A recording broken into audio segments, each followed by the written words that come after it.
Hello दोस्तों, आपका फिर से स्वागत है मेरे YouTube चैनल पे। और आज नंबर सिस्टम का लेक्चर नंबर 6 लास्ट लेक्चर है दोस्तों। हमारा लास्ट लेक्चर होने वाला है दोस्तों।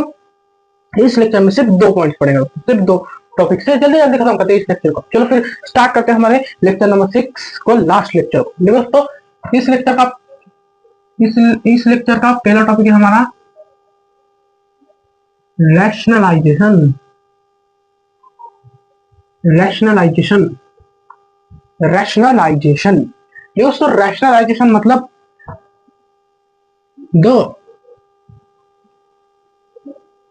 the process of converting expression with denominator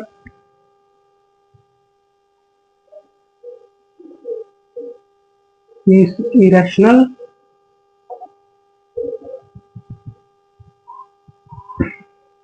into the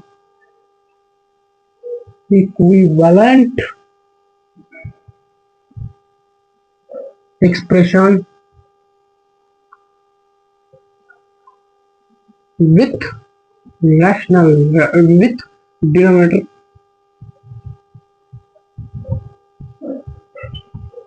is rational। देखो दोस्तों, ये हमारी रैशनलाइजेशन की डेफिनेशन है दोस्तों। क्या डेफिनेशन है? The process of converting expression with the process, आराम से पढ़िए दोस्तों, आराम से। The process of converting expression with denominator is irrational into the equivalent expression with denominator is rational। मतलब देखो दोस्तों, जो एक्सप्रेशन है ए बी के फॉर्म में, ए अपॉन बी के फॉर्म में, उस ये प्रोसेस का असली मतलब क्या है? कन्वर्टिंग करना। डिनोमिनेटर इरेशनल होगा। जब डिनोमिनेटर इरेशनल होगा, इरेशनल, उसको किस में कन्वर्ट करना? रैशनल में। उसको किस में कन्वर्ट करना? रैशनल में। ऊपर वाला कोई भी रहो, उससे फर्क नहीं पड़ता। नीचे वाला जब इरेशनल होगा, डिनोमिनेटर जब इरेशनल होगा, उसको रैशनल में कन्वर्ट करना, उसी प्रोसेस को रैशनलाइजेशन बोलते हैं। मतलब देखो तो इसको डिटेल में जानते हैं एक एग्जांपल के तौर पे। देखो, 1/, मैंने लिया 1/√3। अभी देखो दोस्तों, डिनोमिनेटर क्या है? डिनोमिनेटर क्या है? √3। डिनोमिनेटर √3। अभी इस √3 को ही रैशनल में कन्वर्ट करो। इरेशनल फॉर्म है, इरेशनल नंबर है, इरेशनल है, इसकी वैल्यू नॉन रिपीटिंग है। हमने इरेशनल नंबर पढ़े हुए हैं। इस इरेशनल नंबर को रैशनल में कन्वर्ट करना, किसी भी एक्सप्रेशन को जो पी वाई क्यू फॉर्म है, उस एक्सप्रेशन में डिनोमिनेटर इरेशनल है, is irrational into the equivalent expression. मतलब देखो दोस्तों, आप जब 1/√3 को कन्वर्ट करोगे, डिनोमिनेटर को जो इरेशनल है उसको रैशनल में कन्वर्ट करोगे, तब आपको इक्विवेलेंट एक्सप्रेशन, मतलब जब आप कन्वर्ट करोगे, ऊपर जो प्रोसेस करोगे, नीचे भी वो प्रोसेस। मैं आपको आगे बताता हूँ, या आप ध्यान में रखिए। Equivalent expression with denominator is rational. Denominator को रैशनल बनाओ, इरेशनल से रैशनल, किसको? डिनोमिनेटर को। समझिए दोस्तों। देखो दोस्तों, अब एक एग्जांपल लेता हूँ। एक बार ये डेफिनेशन आप ठीक से पढ़ लीजिए और अपने नोटबुक में नोट कर लीजिए। चलो, मैं एक एग्जांपल लेता हूँ। दोस्तों, मैं एग्जांपल से आपको रैशनलाइजेशन की प्रोसेस समझा देता हूँ। देखो दोस्तों, मैंने एग्जांपल लिया 1/√3 का। 1/√3 का देखो दोस्तों, इस एक्सप्रेशन में डिनोमिनेटर इरेशनल है, हमको उसको रैशनल में कन्वर्ट करना है, उसी को ही हम रैशनलाइजेशन बोलते हैं। अब इसको कैसे करें? वो डेफिनेशन में लिखा था इनटू इक्विवेलेंट एक्सप्रेशन, मतलब इक्वल होनी चाहिए। ये जो अभी है एक्सप्रेशन अभी है, कन्वर्ट करने के पहले ये एक्सप्रेशन अभी इसकी वैल्यू वही है, कन्वर्ट करने के बाद भी वही होनी चाहिए, मतलब इक्विवेलेंट। हमने पढ़ा इक्विवेलेंट रैशनल नंबर, इसमें इक्विवेलेंट एक्सप्रेशन। अभी देखो दोस्तों, इसको कैसे कन्वर्ट करें? By into equivalent expression with rational denominator. अभी देखो दोस्तों, आपको लगा होगा ये सब करने की क्यों जरूरत है, डिनोमिनेटर इरेशनल है तो इरेशनल है तो क्यों रैशनल में कन्वर्ट करने की जरूरत है, ये जरूरत है दोस्तों। आप जब डिवाइडेशन करते हो, डिवाइडेशन सिंपल है, आप जब इसे डिवाइडेशन करते हो ये आपको आ जाएंगे, क्योंकि ये फिक्स है, डिनोमिनेटर ही फिक्स है, क्योंकि डिनोमिनेटर डिवाइड करता है ऊपर वाले को, न्यूमरेटर को, सही है ना, डिनोमिनेटर डिवाइड करता है न्यूमरेटर को, इसलिए डिनोमिनेटर की वैल्यू हमको फिक्स चाहिए, नहीं तो नॉन टर्मिनेटिंग होगी तो कैसे चलेगा। अभी दोस्तों इरेशनल नंबर होते हैं जो नॉन टर्मिनेटिंग और नॉन रिपीटिंग है, मैंने आपको पहले ही बता दिया, इरेशनल नंबर है जो नॉन टर्मिनेटिंग और नॉन रिपीटिंग है। उदाहरण के तौर पे लेते हैं, देखो 1.101410110223 चलता ही जा रहा है, 1 by 1.410110223। अभी देखो दोस्तों इसकी वैल्यू चलती ही जा रही, चलती ही जा रही, चलती ही जा रही, इसकी फिक्स वैल्यू नहीं, फिर है डिनोमिनेटर, न्यूमरेटर को कैसे डिवाइड करेगा, हमको नहीं जाएगा, इसलिए वो जब डिनोमिनेटर इरेशनल होता है तब हमको डिवाइडेशन में तकलीफ आती, डिफिकल्ट होता है, वो वाला डिवाइडेशन डिफिकल्ट होता है, इसलिए हम रैशनलाइजेशन प्रोसेस यूज करते हैं कि डिनोमिनेटर इरेशनल है तो उसको रैशनल में कन्वर्ट करना। देखो दोस्तों अभी कैसे करते हैं, जब आपका, देखो दोस्तों मैंने अभी 1/3 का एग्जांपल लिया है, 1/√3 का, अभी आपका रैशनल, अभी आपका इस फ्रैक्शन का डिनोमिनेटर क्या है, √3, √3, इसलिए मल्टीप्लाई करना √3 बाय √3, जो आपका रैशनल नंबर होगा डिनोमिनेटर में उससे ही मल्टीप्लाई करना और डिवाइड भी करना, समझ गया। अभी क्या आएगा, √3 मल्टीप्लाई बाय 1, सिर्फ √3। अभी देखो √3 मल्टीप्लाई बाय √3 क्या होता है, √9, और √9 को ही हम क्या लिखते हैं, 3। ये कैलकुलेशन फास्ट कराने वक्त में, ये आपको प्रैक्टिस करने की, डेली प्रैक्टिस करने की दोस्तों, कैलकुलेशन को सुधारने की। जब आप मैथ में कैलकुलेशन अपनी सुधारोगे तो आपको मैथ इजी लगने लगेगा, कैलकुलेशन को सुधारो। कुछ बच्चे बहुत स्टेप लिखते हैं, √3 मल्टीप्लाई बाय √3, फिर इसको इसमें कन्वर्ट करते, पहले तो इसमें लिखते, फिर इसमें, फिर उनको आंसर मिलता। आपको डायरेक्ट करना, आप थोड़े से स्मार्ट बनो, डायरेक्ट कैलकुलेशन अपनी इंप्रूव करो। देखो दोस्तों, अभी देखो दोस्तों, इधर हमारा इधर डिनोमिनेटर इरेशनल था, इधर रैशनल हो, इधर रैशनल होगा। प्रोसेस क्या है, अभी मैं इतनी बड़ी प्रोसेस है कि जब किसी भी एक्सप्रेशन में डिनोमिनेटर इरेशनल होगा उसको रैशनल में कन्वर्ट करना, यही प्रोसेस मैंने कर दिया। अभी 1/√3 √3 है, इरेशनल नंबर था, डिनोमिनेटर में इरेशनल नंबर था, उसको कन्वर्ट करना था रैशनल में। फिर हमने पहले क्या किया, जो इरेशनल नंबर डिनोमिनेटर में, जो भी डिनोमिनेटर में जो भी इरेशनल नंबर है उसको मल्टीप्लाई करना और डिवाइड करना उस एक्सप्रेशन से। एक्सप्रेशन है, इसमें डिनोमिनेटर √3 है, ये भी इरेशनल नंबर, इरेशनल नंबर क्या है, √3, वो डिनोमिनेटर है इस एक्सप्रेशन का। फिर √3 से ही इस एक्सप्रेशन को मल्टीप्लाई करेंगे और डिवाइड करेंगे, मल्टीप्लाई करेंगे और डिवाइड करेंगे। अभी न्यूमरेटर से भी सेम नंबर से मल्टीप्लाई किया, डिनोमिनेटर से भी सेम नंबर से मल्टीप्लाई किया, कोई फर्क पड़ रहा है नहीं ना। हमने देखा ना इक्विवेलेंट रैशनल नंबर में 1/2 1 को 3 से मल्टीप्लाई करो, 2 को 3 से मल्टीप्लाई करो, क्या होगा, 2/6, 3 1 3, 3 2 6, मतलब कुछ फर्क नहीं पड़ेगा, वैल्यू तो सेम ही है, सिर्फ नंबर अलग अलग है, वैल्यू तो सेम ही है। इधर भी वैसे वैल्यू तो सेम ही है, सिर्फ नंबर अलग अलग है। पर रैशनलाइजेशन प्रोसेस में आपको जो डिनोमिनेटर होगा, जो इरेशनल नंबर डिनोमिनेटर होगा, जो भी इरेशनल होगा उससे ही मल्टीप्लाई करना और डिवाइड करना एक्सप्रेशन से, समझ गया। मतलब देखो उदाहरण के तौर में आप बोलोगे कि अभी 1/3 एग्जाम्पल लिया, देखो 1/3 लिया, आप बोलोगे इसको 1 से करता हूँ, इसको 1 से करता हूँ, या आप बोलोगे इसको √2 से करता हूँ, इसको √2 से करता हूँ, नहीं, नीचे कौन सा रैशनल नंबर है, √3, फिर √3 से डिवाइड करना और मल्टीप्लाई करना। चलो आगे और डिटेल में जानेंगे। अभी चलो मैं कुछ एग्जांपल भी लाता हूँ और आपको ठीक से और डीपली समझाता हूँ। पहले तो हमने क्या देखा कि रैशनलाइजेशन प्रोसेस क्या है, जो भी एक्सप्रेशन का डिनोमिनेटर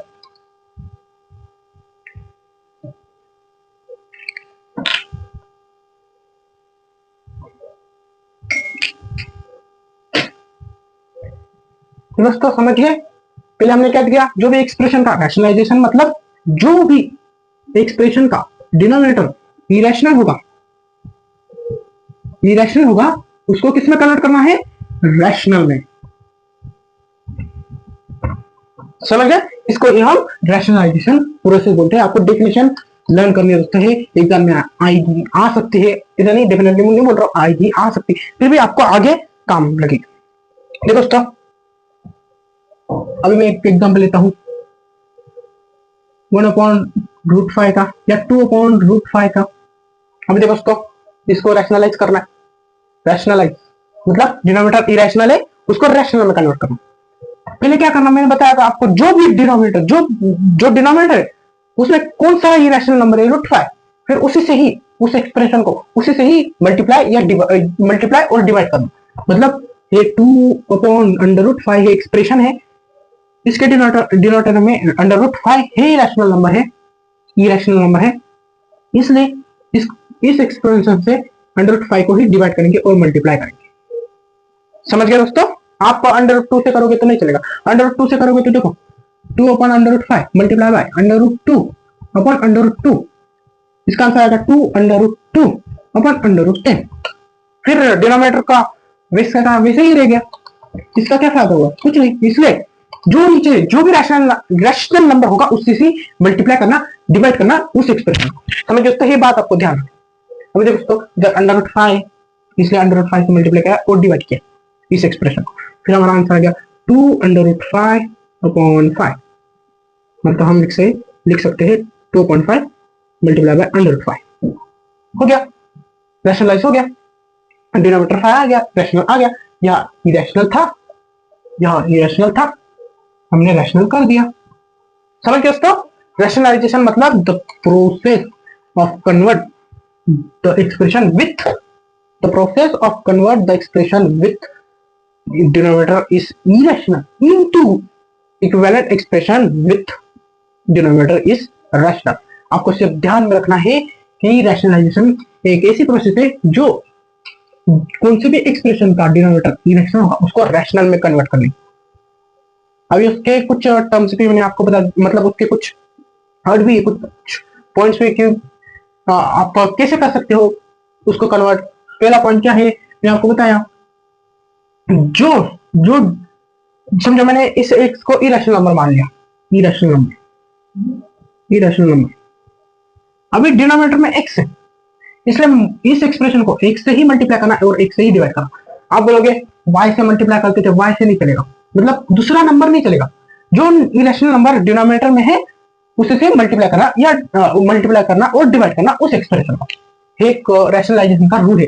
तभी आपका जो नंबर है, जो एक्सप्रेशन है वो रैशनलाइज होगा, तभी उसका डिनोमिनेटर इरेशनल से रैशनल बनेगा। चलो दोस्तों, कुछ एग्जांपल करते हैं, अभी आप भी मेरे साथ करिए दोस्तों। सेकंड एग्जांपल,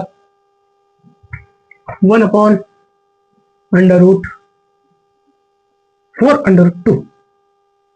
अभी बहुत ही हार्ड है, कुछ हार्ड नहीं, तो मैं बता देखो दोस्तों, आपको सिर्फ ध्यान में क्या रखना है कि डिनोमिनेटर में जो भी रैशनल है नंबर है उसको, जो भी इरेशनल नंबर है उसको रैशनल में कन्वर्ट करना। और पहली कंडीशन क्या है, जो इरेशनल नंबर है उससे ही उस एक्सप्रेशन को मल्टीप्लाई करना और डिवाइड करना। अभी देखो दोस्तों, इस एग्जांपल में 4/2, आप वीडियो को पॉज कीजिए और सोचिए कि इस एग्जांपल में डिनोमिनेटर में कौन सा नंबर इरेशनल है, या फिर सोचिए कि इस एक्सप्रेशन को कौन से नंबर से डिवाइड और मल्टीप्लाई कीजिए। सोचिए इस एग्जांपल में इस एक्सप्रेशन को किस नंबर से डिवाइड और मल्टीप्लाई करना चाहिए। देखो दोस्तों, यहाँ सिर्फ एक ही इरेशनल नंबर है जो √2, इसलिए आपको 1/4√2 को √2 से ही मल्टीप्लाई और डिवाइड करना चाहिए। 4 का कुछ काम नहीं है, सिर्फ हमको √2 को इरेशनल है उसको रैशनल में कन्वर्ट करना, इसलिए। अभी देखो दोस्तों, 1 × √2 = √2। अभी देखो दोस्तों, 4 × √2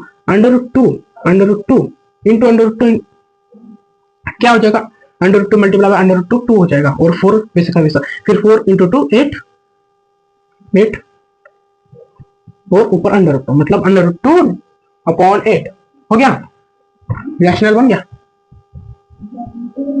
इरेशनल का रैशनल बन गया। हे इरेशनल नंबर दोस्तों, मैं आपको इंपॉर्टेंट टॉपिक पढ़ा चुका हूँ इस चैप्टर के लेक्चर्स में ही कि रैशनल को मल्टीप्लाई कीजिए, डिवाइड कीजिए या सब्ट्रैक्ट कीजिए या ऐड करिए इरेशनल से तो आपको इरेशनल मिलेगा। समझ गए दोस्तों? इसलिए ये भी एक इरेशनल नंबर है, इसको कन्वर्ट कीजिए रैशनल में, हो गया रैशनलाइज। इसको ही हम रैशनलाइजेशन प्रोसेस कहते हैं दोस्तों। तो दोस्तों और एक कुछ एग्जांपल लेते हैं, अभी कुछ लेवल बढ़ाते हैं हम एग्जांपल की।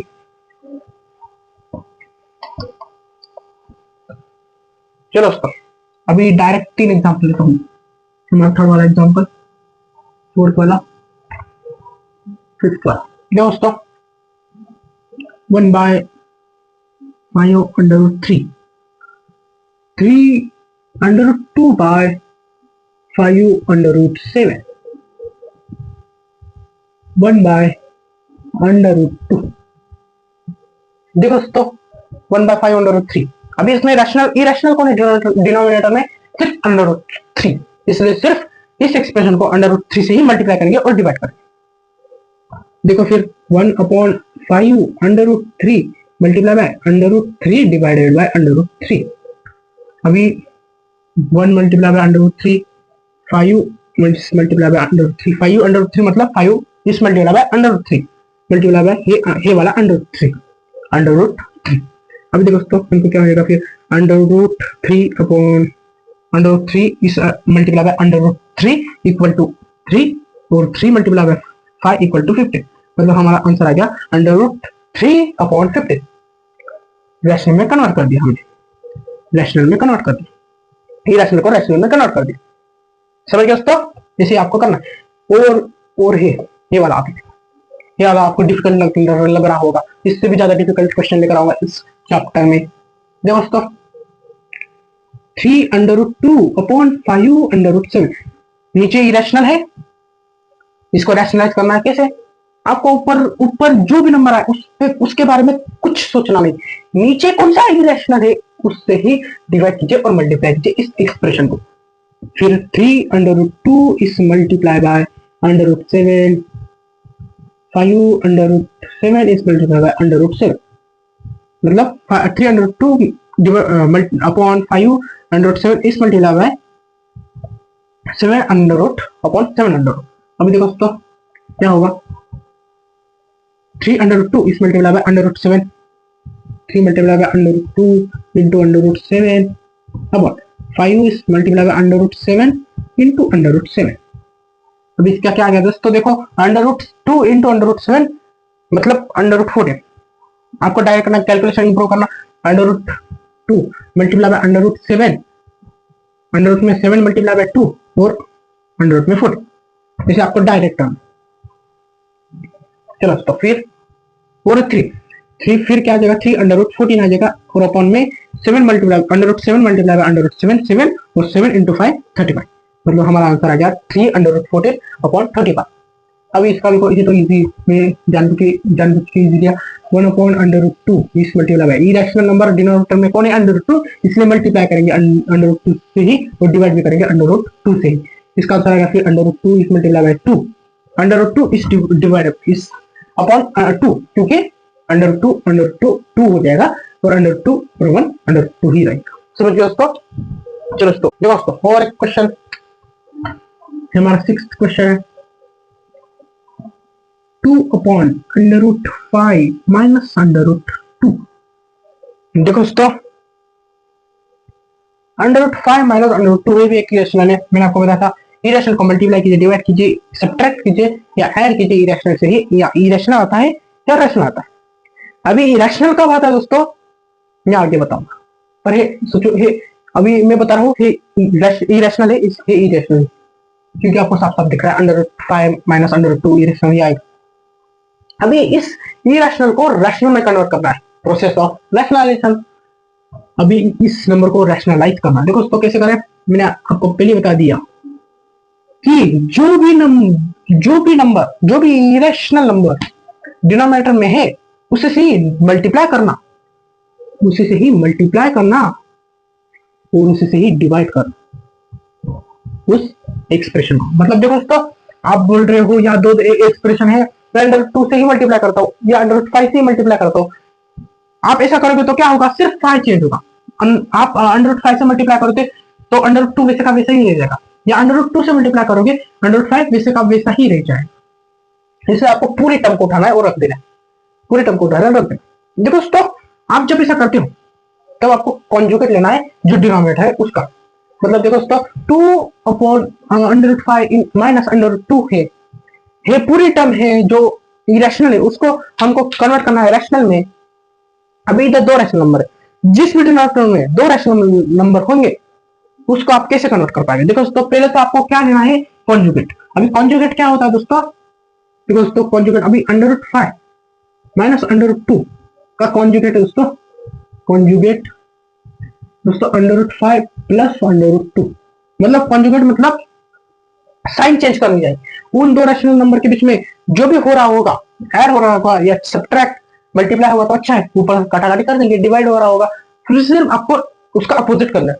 यहाँ सब्ट्रैक्ट हो रहा था उसका अपोजिट ऐड कर दिया मैंने, उसको हम कॉन्जुगेट बोलते हैं। समझ दोस्तों, जब डिनोमिनेटर में दो रैशनल नंबर होंगे उसको कन्वर्ट करना होगा, दो इरेशनल नंबर होंगे उनको कन्वर्ट करना होगा रैशनल में, उन दोनों के बीच में ऐड होगा सब्ट्रैक्ट जो भी हो रहा होगा उसका कॉन्जुगेट लेना है और उससे मल्टीप्लाई और डिवाइड करना है उस एक्सप्रेशन को। समझ गए। यहाँ इरेशनल नंबर था 5 अंडर 5 माइनस अंडर 2, इसलिए मैंने इस एक्सप्रेशन को उसके कॉन्जुगेट से मल्टीप्लाई किया और डिवाइड किया। अब देखो 2 in bracket under 5 plus under 2, right ना, अंडर 5 प्लस अंडर 2 इस मल्टीप्लाई बाय 2, मतलब ऐसा भी लिख सकता हूं मैं।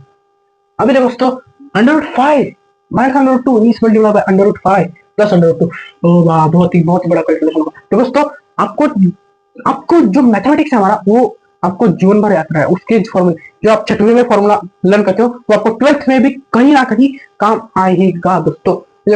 इसमें कौन सा फॉर्मूला यूज हो सकता है, हमारा a plus b, a minus b equal to a square minus b square, ये आपका फॉर्मूला लर्न होना चाहिए। ये आपको पता था ना, ये फॉर्मूला हमको पढ़ा होगा, यही यूज होगा अभी। देखो दोस्तों, a plus b multiply by a minus b, a plus b multiply by a minus b, a square minus b square, फिर a क्या है अंडर रूट 5 का स्क्वायर माइनस अंडर रूट 2 का स्क्वायर। अभी क्या होगा, 2 in bracket under root 5 plus under root 2, यहाँ नीचे 5 माइनस 2 आ जाए। अभी 2 in bracket under root 5 minus under root 2 upon 3 हो गया हमारा क्वेश्चन। देखो दोस्तों, क्वेश्चन क्या था, 2 upon under root 5 minus under root 2, इसका रैशनलाइज करना था। इरेशनल जो डिनोमिनेटर में था उसको हमको रैशनल करना था, कर दिया हमने, आ गया आंसर हमारा 3। क्या करना, जब डिनोमिनेटर में दो इरेशनल होंगे उनके बीच में जो भी हो रहा होगा, एडिशन सब्ट्रैक्शन आप जो भी ले लो, उसका कॉन्जुगेट लेना है और उससे ही मल्टीप्लाई करना है, डिवाइड करना उस एक्सप्रेशन को। समझ गए दोस्तों। और सिंगल होगा तो उसको ही लेकर, उसका कॉन्जुगेट नहीं लेना, कुछ नहीं लेना, उसको ही लेकर मल्टीप्लाई करना और डिवाइड करना उस एक्सप्रेशन को। और रैशनलाइजेशन भी हम समझ गए, रैशनलाइजेशन ऐसी प्रोसेस है जो एक्सप्रेशन में विथ इरेशनल डिनोमिनेटर है उसको कन्वर्ट करना रैशनल डिनोमिनेटर में, यही हमको रैशनलाइजेशन प्रोसेस है। समझ गए दोस्तों। तो फिर यही खत्म करते हैं हमारे 6th लेक्चर को, मिलते हैं 7th लेक्चर में दोस्तों। 7th लेक्चर हमारा डेफिनेटली लास्ट लेक्चर होगा दोस्तों। समझ गए दोस्तों। चलो फिर यही खत्म करते हैं हमारे 6th लेक्चर को। बाय दोस्तों, रैशनलाइजेशन आपको सही से प्रैक्टिस करनी है उसको। ये लेक्चर हो गया, फिर यही खत्म नहीं होगा, आपको घर जाकर एनसीईआरटी पढ़नी है, फिर प्रैक्टिस करनी है रैशनलाइजेशन की, फिर आपको डीपली समझेगा। समझ गए दोस्तों। खुद की भी प्रैक्टिस करो, सर ने जो पढ़ाया वो खत्म, फिर कुछ नहीं, आप सेल्फ स्टडी भी करना सीखो दोस्तों। चलो फिर यही खत्म करते हैं हमारे लेक्चर नंबर 6 को, मिलते हैं लेक्चर नंबर 7।